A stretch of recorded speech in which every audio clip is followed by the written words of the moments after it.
Good morning, America. Breaking overnight, the ABC News exclusive interview. President Biden one-on-one with our George Stephanopoulos. I don't think anybody's more qualified to be president or win this race than me. His first televised interview since that poor debate performance against Donald Trump.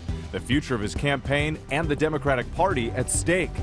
Are you sure you're being honest with yourself when you say you have the mental and physical capacity to serve another 4 years? What he said about his mental fitness, his ability to defeat Donald Trump, and growing calls for him to bow out. And if the Lord Almighty comes out and tells me that, I might do that. Now this morning, the political fallout overnight, with reaction coming in from Capitol Hill and the campaigns. Our political team is here live, breaking it all down. And the big question, how will voters respond? Beryl moves towards Texas, coastal residents bracing for life-threatening storm surge and up to 15 inches of rain after leaving a path of destruction in the Caribbean. Plus, the summer swelter in the west, record heat fueling wildfires, our weather team tracking it all. Travel crush, millions of Americans heading home from the July 4th holiday. The best times to hit the highway. Plus, Christmas in July. The deals to lure you away from the beach. GMA is tracking down the savings. Live from ABC News in New York, this is Good Morning America. And good morning, America. It's so great to have you with us on a Saturday. Good to have Rhiannon in once again. Thank you. We do have a lot to cover here as Beryl takes aim at Texas after that destructive journey through the Caribbean and the Yucatan, and so much of the country under oppressive and dangerous heat. But let's get right to our ABC News exclusive interview with President Biden. His campaign reached out earlier this week and agreed to sit down with us on Friday in Madison, Wisconsin for the president's first broadcast interview since last week's debate. George Stephanopoulos taping the interview yesterday, airing in prime time with no cuts, no edits. The interview lasted 22 minutes. And in case you missed it last night in our ABC News special, here are portions of that conversation as it aired. Mr. President, thank you for doing this. Thank you for having me. Let's start with the debate. You and your team have said you had a bad night. But Sure did. But your friend Nancy Pelosi actually framed the question that I think is on the minds of millions of Americans. Was this a bad episode or the sign of a more serious condition? It was a bad episode. No indication of any serious condition. I was exhausted. I didn't listen to my instincts in terms of preparing, and I had a bad night. You know, you say you were exhausted, and I know you've said that before as well, but you came, and you did have a tough month, but you came home from Europe about 11 or 12 days before the debate, spent 6 days in Camp David. Why wasn't that enough rest time, enough recovery time? Because I was sick. I was feeling terrible. Matter of fact, the docs with me, I asked them, they did a COVID test because they were trying to figure out what was wrong. They did a test to see whether or not I had some infection, a virus. I didn't. They just had a really bad cold. And did you ever watch the debate afterwards? I don't think I did, no. Well, what I want to get at is, what were you experiencing as you were going through the debate? Did you know how badly it was going? Yeah, look, the whole way I prepared, nobody's fault, mine. Nobody's fault but mine. I prepared what I usually would do, sitting down, as I did come back with foreign leaders or the National Security Council, for explicit detail. And I realized about partway through that, I get quoted, the New York Times had me down at 10 points before the debate, 9 now, or whatever the hell it is. The fact of the matter is that what I looked at is that he also lied 28 times. The way the debate ran, not my fault, no one else's fault. No one else's fault. But it seemed like you were having trouble from the first question in, even before he spoke. Well, I just had a bad night. You hear the president there saying no one else was at fault for his debate performance. George then questioned the president about his ability to serve another term and also the polling numbers. Let me ask you a tougher, more personal question. Are you sure you're being honest with yourself when you say you have the mental and physical capacity to serve another 4 years? Yes, I am, because, George, the last thing I want to do is not be able to meet that. I think, as some of the senior economists and senior foreign policy specialists say, If I stopped now, I'd go down in history as a pretty successful president. No one thought I could get done what we got done. But are you being honest with yourself as well about your ability to defeat Donald Trump right now? Yes. Yes, yes, yes. You say that, and let me challenge you. Sure. Because you were close, but behind going into the debate. You're further behind now, by any measure. It's been a two-man race for several months. Inflation has come down. In those last few months, he's become a convicted felon, yet you're still falling further behind. You guys keep saying that. George, look, you know polling better than anybody. Do you think polling data is accurate as it used to be? I don't think so, but I think when you look at all of the polling data right now, it shows that he's certainly ahead in the popular vote, probably even more ahead in the battleground states. And one of the other key factors there is it shows that in many of the battleground states, the Democrats who are running for Senate and the House are doing better than you are. Well, that's not unusual in some states. I carried an awful lot of Democrats last time I ran in 2020. Look, I remember them telling me the same thing in 2020. I can't win. The polls show I can't win. Remember 2020, the red wave was coming. Before the vote, I said that's not going to happen. We're going to win. We did better in an off year than almost any incumbent president ever has done. They said in 2023, all the tough races, we're not going to win. I went into all those areas, all those districts, and we won. All that is true, but 2020 was a close race.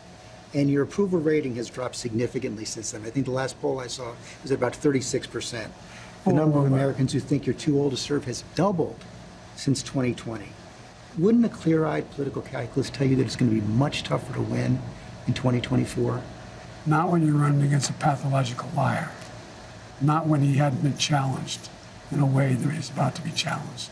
Not when people... You've had months to challenge him. Oh, I sure had months, but I was also doing a hell of a lot of other things, like wars around the world, like keeping NATO together, like working... Anyway. But look... Do you really believe you're not behind right now? I think it's all the pollsters I talk to tell me it's a toss-up. It's a toss-up. President Biden giving his take on the poll numbers there and the state of the race, and George pressing the president about his support on Capitol Hill. If you can be convinced that you cannot defeat Donald Trump, will you stand down? Well, it depends if the Lord Almighty comes down and tells me that, I might do that. Well, I mean, on a more practical level, Washington Post just reported in the last hour that Senator Mark Warner is assembling a group of senators together to try and convince you to stand down because they don't think you can win. Well, Mark is a good man. We've never had that. He also tried to get the nomination, too.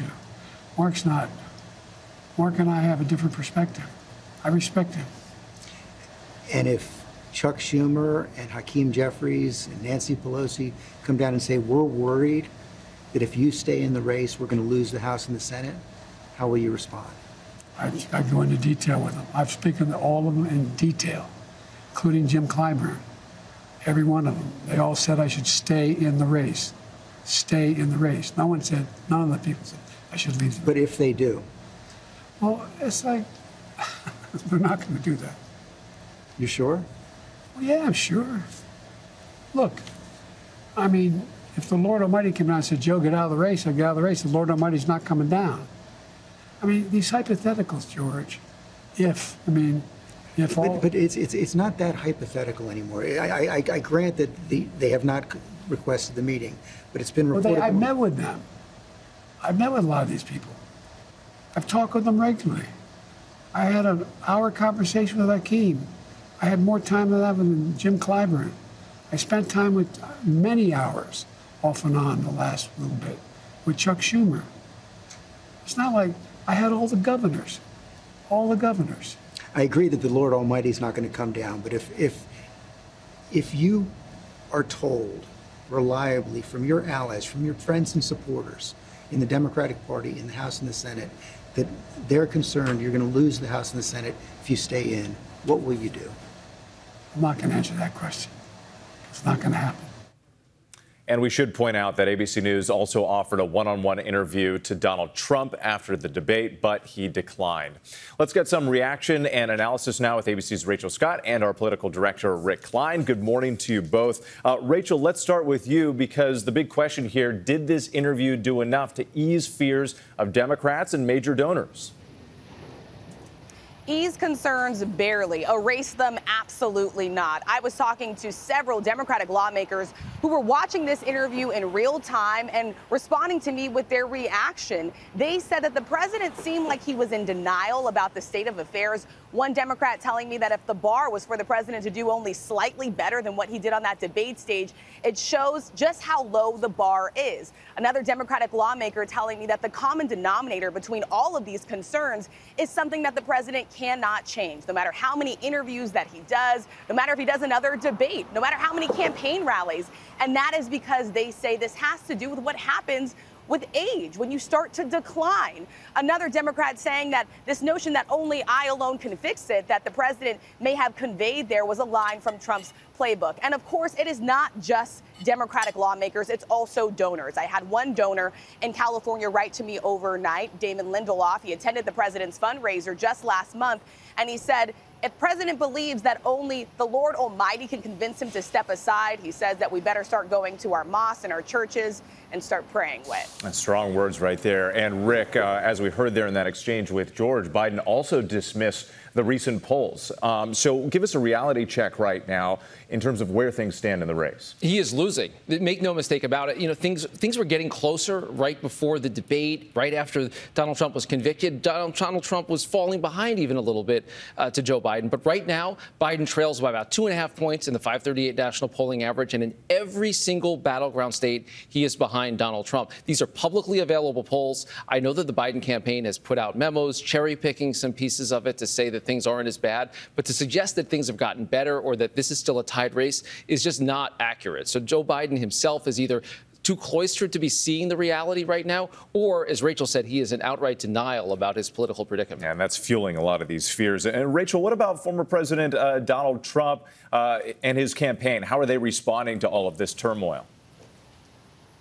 Well, his campaign advisors were closely watching this interview live as well. And of course, they railed against President Biden. But what is notable here is that former President Donald Trump has been unusually quiet as all of this chaos has been playing out within the Democratic Party. He has not wanted to step in and steal any sort of this spotlight. They are preparing, sources tell me, for all types of scenarios. But of course, they have been preparing for months to face off against President Biden. So ultimately, they want him to stay on the ballot here. They believe they do have the best chance at defeating him and throwing another wild card simply in this race. But the former president will have to start to change the focus a little bit. Yes, he is just weeks away now from the Republican National Convention, where he will need to pick a running mate with.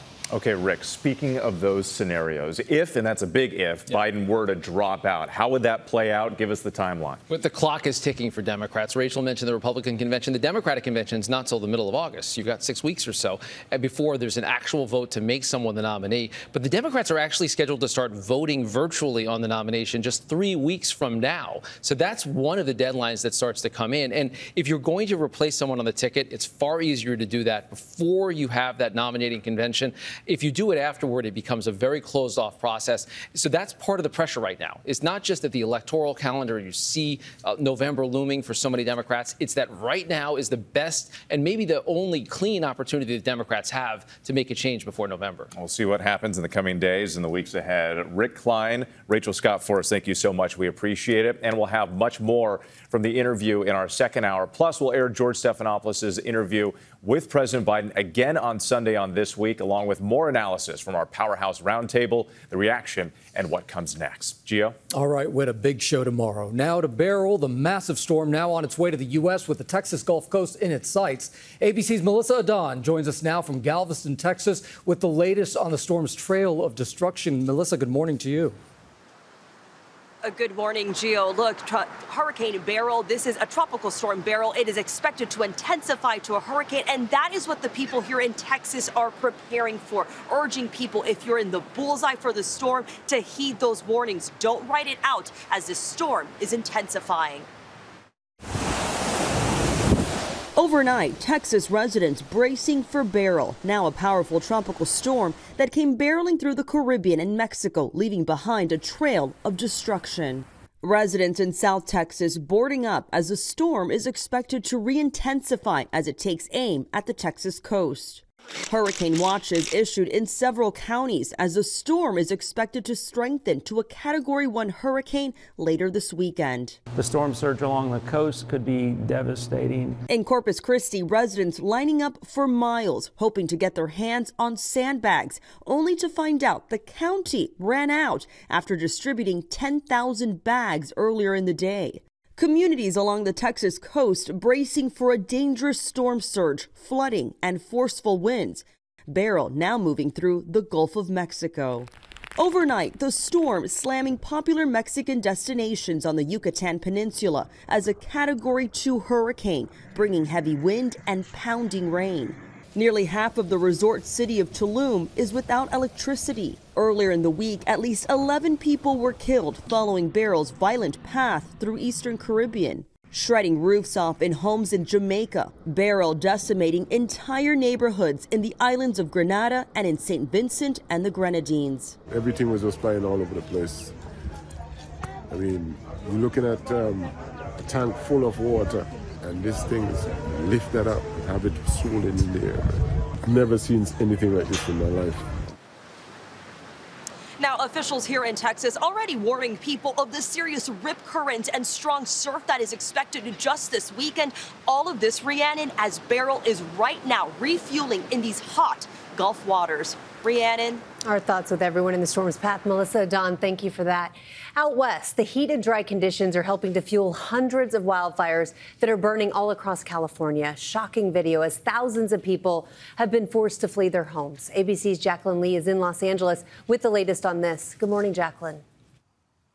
Hey, Rhiannon, good morning to you. Wildfires are of huge concern in California. On Thursday alone, more than 232 wildfires erupted. So let's talk about the most pressing fires. The first one erupted in Santa Barbara County overnight. That one's called the Lake Fire. It already burned more than 4,600 acres. Outside of Fresno, there's also the French Fire. That one spread so rapidly it shut down the highway leading into Yosemite National Park temporarily. More than 1,000 people evacuated, and according to CAL FIRE, more than 900 acres burned. That one is only 20% contained. Outside Sacramento, we also have the Thompson Fire. That one burned nearly 3,800 acres. More than 28,000 people were evacuated, and it injured at least 2 firefighters. Now, of course, when you're thinking about the factors that go into these large-scale fires, it's a combination of record heat, low humidity, and wind. In Death Valley this weekend, we are expecting temperatures to get as high as 129 degrees. That is just a few degrees shy of the all-time record on Earth, 134 degrees. Whit. Wow, truly incredible. Jacqueline Lee, thank you so much. We turn now to the big trek home following the July 4th holiday and the week of expected record travel. ABC's Morgan Norwood is at Newark Liberty Airport with what you need to know if you're hitting the roads or the skies. Morgan, good morning.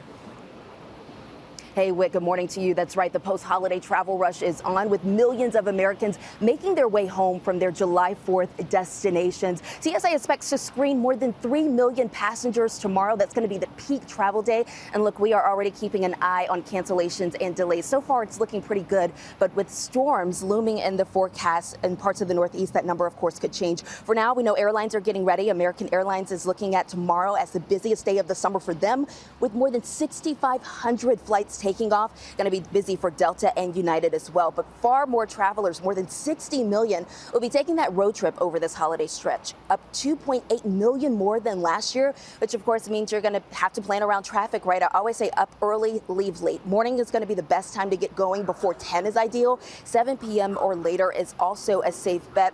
Just know this, whenever you hit the road, it's not going to cost you any more to fill up. The national average for a gallon of gas right now, $3.51, just about what it was this time last year. Gio? All right, Morgan, a lot of travelers out there right now. Thank you so much for that.